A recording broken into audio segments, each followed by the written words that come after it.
오늘의 잠언 1장 1절 말씀에서 지혜로운 여인은 자신의 집을 세운다라고 말씀합니다. 지혜로운 여인이 자신의 집과 가문을 일으키고 또한 집의 재산 가산을 더욱더 증가시킵니다. 반면에 미련한 여인은 그녀의 어리석은 행동으로 말미암아 가문을 무너뜨리게 됩니다. 오늘의 말씀입니다. 잠언의 마지막에 있는 말씀을 보면 31장 말씀이죠. 지혜로운 여인에 대한 말씀으로 잠언을 마무리 짓는 것을 보게 됩니다. 그만큼 지혜로운 여인이 되고 또한 지혜로운 여인을 얻는 것이 얼마나 중요한 것인지를 우리에게 말씀해 주고 있는 것입니다.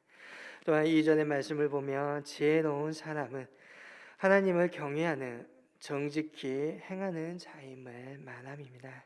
그리고 미련한 사람은 패역을 행하며 하나님을 경멸하는 교만한 말로 매를 작정하는 사람이다라고 말합니다. 정직이라는 것은 올바른 것과 진실한 것을 행동으로 옮기는 것입니다. 그리고 무엇보다 오늘의 말씀 속에서 정직을 행하는 사람의 특징은 무엇보다 하나님을 경외하는 것입니다.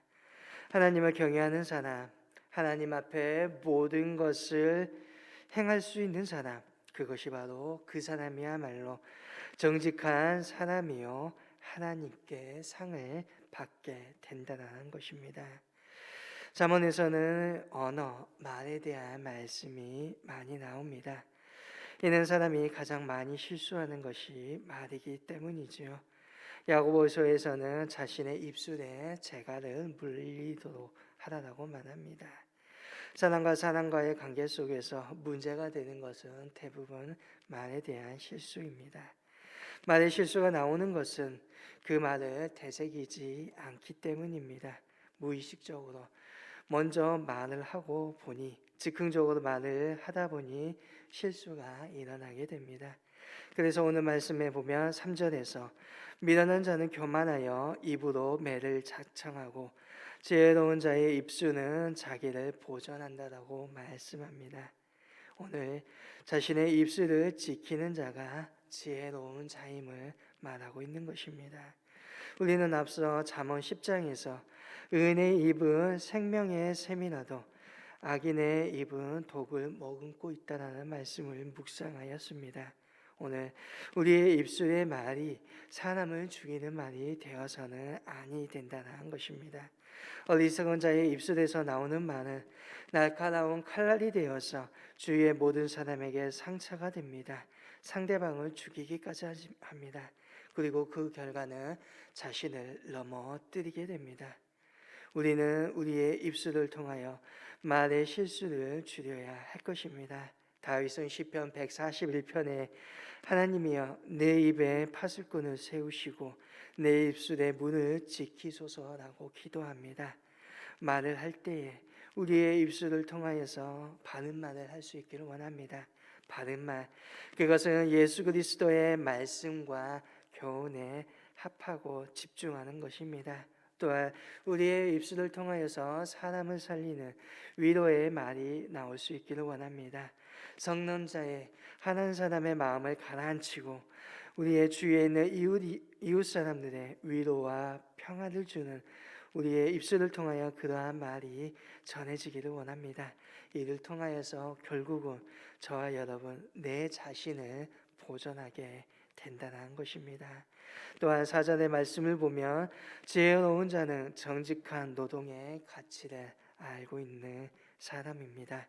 4절의 말씀에 소가 없으면 구유는 깨끗하나니와 소의 힘으로 얻는 것이 많다라고 말합니다. 축사에서 소가 사라지면 게으른 목자는 소를 먹일 필요가 없기 때문에 쉬게 되어 좋아합니다. 그러나 소가 있을 때에 풍성한 소출을 기대할 수 없지요.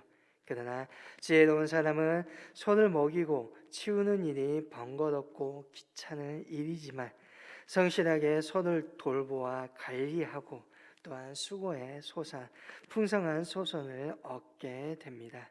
미련한 자는 그렇지 아니합니다. 미련한 자는 수고하기를 꺼려하고 또한 수고하지 않고 얻으려고 합니다. 소를 통해서 풍성한 소출을 기대하지만 제대로 소를 관리하지 않고 또한 키우지 않았기 때문에 그들은 풍성한 소출을 얻지 못합니다. 말씀은 오늘 지혜로운 자는 정직하고 성실히 노동함을 통하여서 풍성한 은혜를 기대한다라고 말합니다. 결국 무엇입니까? 우리에게 맡겨진 어떠한 일이든지 최선을 다하고 그 안에 하나님의 뜻이 있음을 발견하라는 것입니다. 그것이 바로 지혜로운 사람의 모습이라는 것입니다. 내가 하고 있는 일에 하나님께서 주셨음에 감사하며 또한 가치를 부여하고 최선을 다하여 삶을 살아가는 것, 그것이 우리를 부르신 하나님의 목적이라는 것입니다. 잠언에서는 계속해서 지혜로운 자와 미련한 자의 모습을 비교하며 우리에게 말합니다. 지혜와 지식을 추구하는 여부에 따라서 지혜로운 자, 미련한 자임을 끊임없이 대조합니다. 6절의 말씀처럼 거만한 사람은 미련한 자입니다. 그 거만함으로 지식을 알아보지 못하고 미련한 자의 입술에는 지혜가 없습니다. 그리고 자신들이 가야 될 길이 어떠한 길인지를 알지 못합니다. 그러나 지혜로운 사람은 자신이 가야 될 길을 정확하게 알고 있습니다. 자신의 길이 과거, 현재, 미래를 망라한 인생 여정 전체를 지칭합니다. 지혜자들은 이렇게 자신의 길을 잘 아는 까닭, 그것은 참 지식이신, 참 지혜이신 하나님의 말씀을 알고 그 말씀대로 행하여 살아가기 때문입니다. 그래서 9절에 결론적으로 이렇게 말합니다.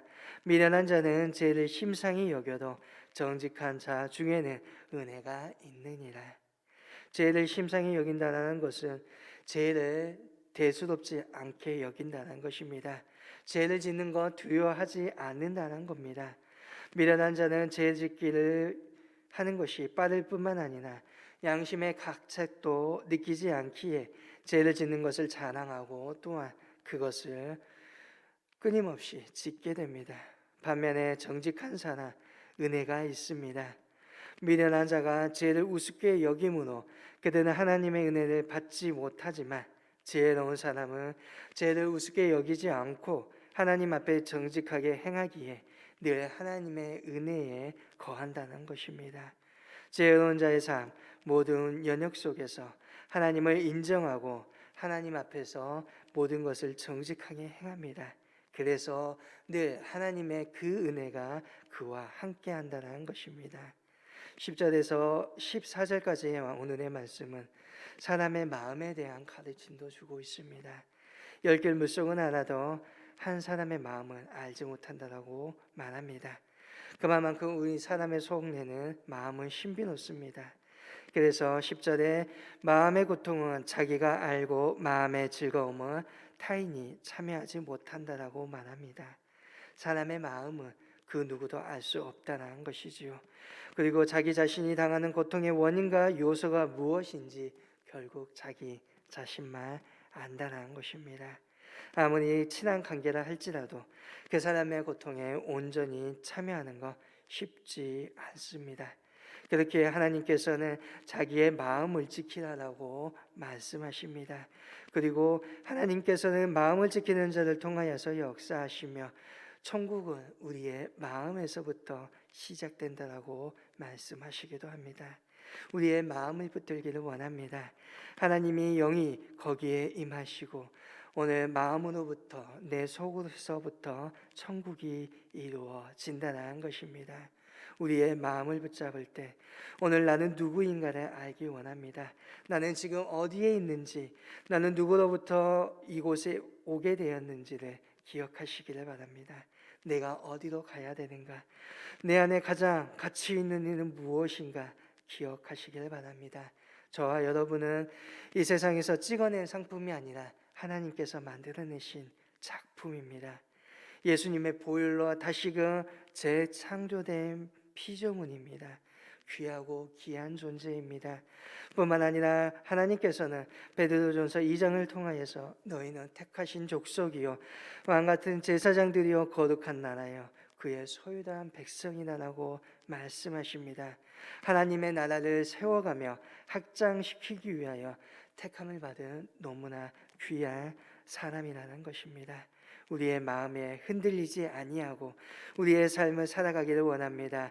은혜와 평강 속에서 살아가기를 원합니다. 하나님의 도구로서, 하나님의 일꾼으로서 쓰임 받기를 간절히 소망합니다. 온전히 우리의 삶에 물음을 가지시기를 바랍니다. 이 땅에서 우리는 그저 흩어지고 지상에서 그저 삶을 정지부짓는 그러한 삶이 아닙니다. 우리의 삶은 내 생각대로 이루어지는 삶이 아니요 하나님께서 말씀하신 대로 인도하여 주신 대로 순종하며 살아가는 그러한 삶, 하나님의 계획으로 이루어진 삶이라는 것입니다. 마지막으로 15절에서 19절까지 지혜자와 우매한 자의 상이한 인격을 대조하고 있음을 보게 됩니다.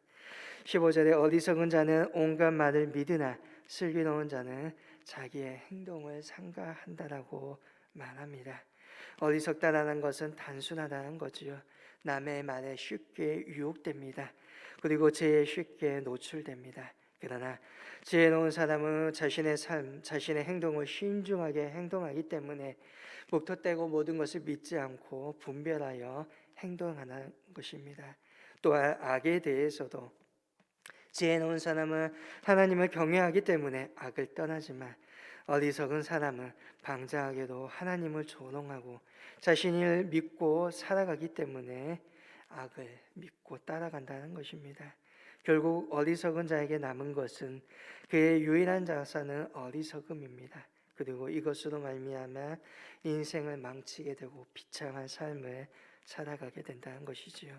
결국 이렇게 결론 짓습니다. 19절 악인은 선인 앞에 엎드리고 불의한 자는 의인의 문에 엎드려지게 된다는 겁니다.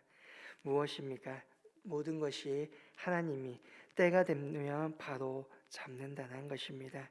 악인은 이 세상에서 잘 살아가는 것처럼 보이지만 그 끝은 결국 하나님께서 비참한 종말을 맞이하게 한다는 것입니다. 오늘 저와 여러분은 주님의 마음을 품고 참 지혜로운 사람으로 살아가기를 원합니다. 악을 멀리하고 하나님의 사랑과 평안을 나타내는 삶을 살아가기를 원합니다. 온전히 하나님의 지혜, 하나님의 말씀에 순종함으로 말미암아 오늘 하루도 기쁨과 평안의 삶을 살아가는 믿음의 저와 여러분 될 수 있기를 간절히 소망합니다.